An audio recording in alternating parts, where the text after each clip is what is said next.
your words, and thank you for all the people that is present here this morning. I apologize for my English that is not so good, and I think that Professor Pergament could verify that 25 years later, my English is not improved. Yeah.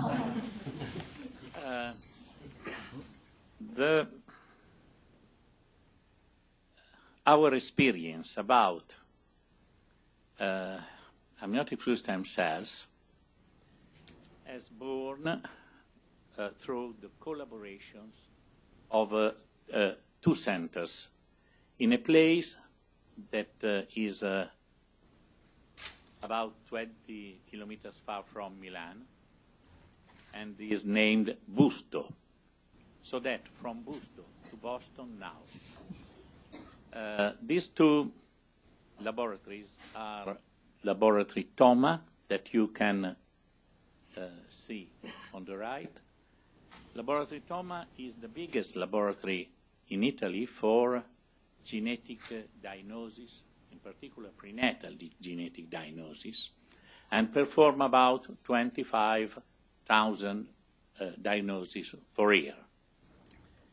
And BioCell Center is a second laboratory working with a very strict collaboration with Laboratorio Toma, because I am scientific director of both the laboratories, so that the agreement is fantastic. And this second laboratory is a banking laboratory for amniotic fluid stem cell samples. Right? In the recent years, a lot of papers has been published in the scientific literature about the presence of amniotic fluid mesenchymal stem cells. And these were presented as a novel source of stem cells for not only research but also in the purpose of stem cells therapy. We have 2 years of experience of study that were performed in the 2 laboratories that I have shown before on amniotic fluid mesenchymal stem cell isolation, characterization, and cryopreservation.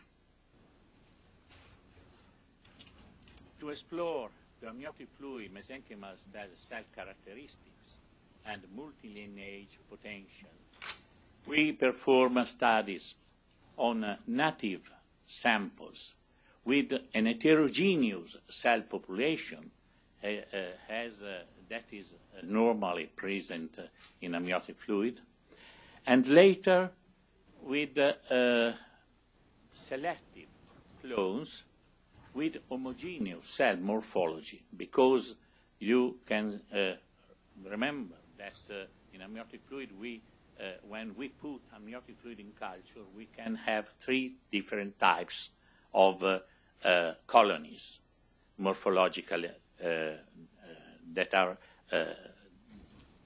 morphologically different. We we obtained isolation, expansion, and morphological characterization of 71 amniotic fluid samples. And we look also to the chromosome stability in primary culture of native amniotic fluid samples to have a reference control and to evaluate the possibility that chromosome could change with the culture. We also look at microsatellite stability after in vitro culture at different number of passages. And we also performed the correlation between the cell morphology and the multipotent potential by investigation of doubling time of the culture, expression of monoclonal antibody, specific monoclonal antibody for mesenchymal stem cells markers, differentiation potential. And we also had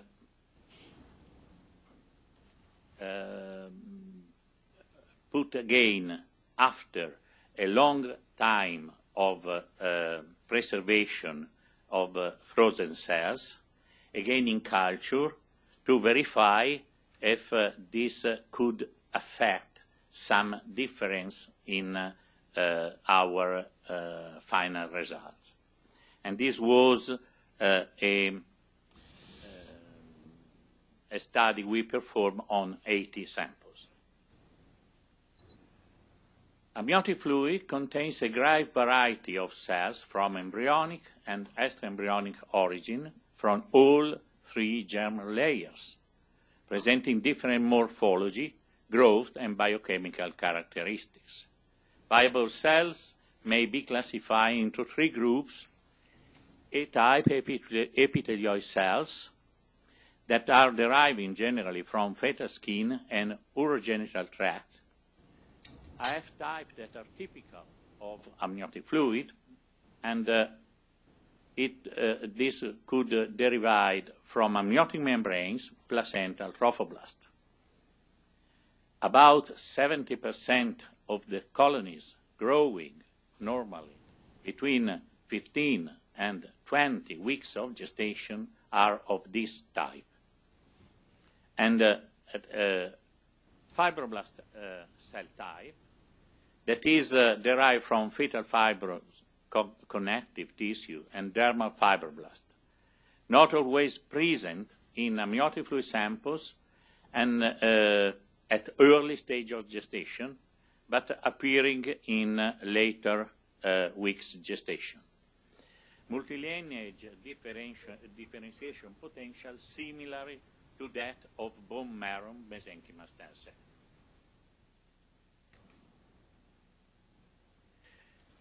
We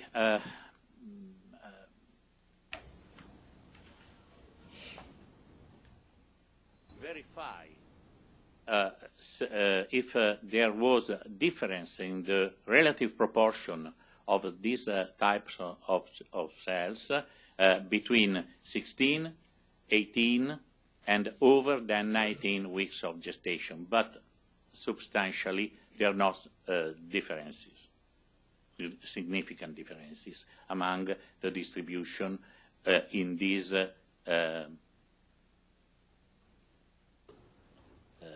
time of gestation.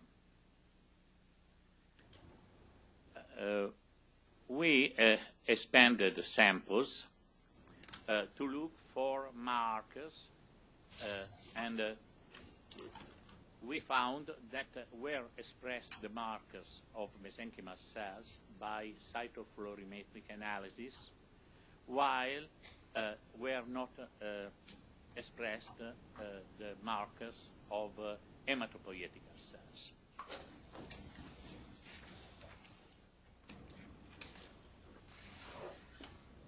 We studied the karyotype stability at different different stage of culture until up to the 15th passage. And we have not found increase of brackages or chromosome rearrangements that are our data are summarized in this table, and you can see that the frequency of breakage and rearrangements between the primary culture used as control and different stages of culture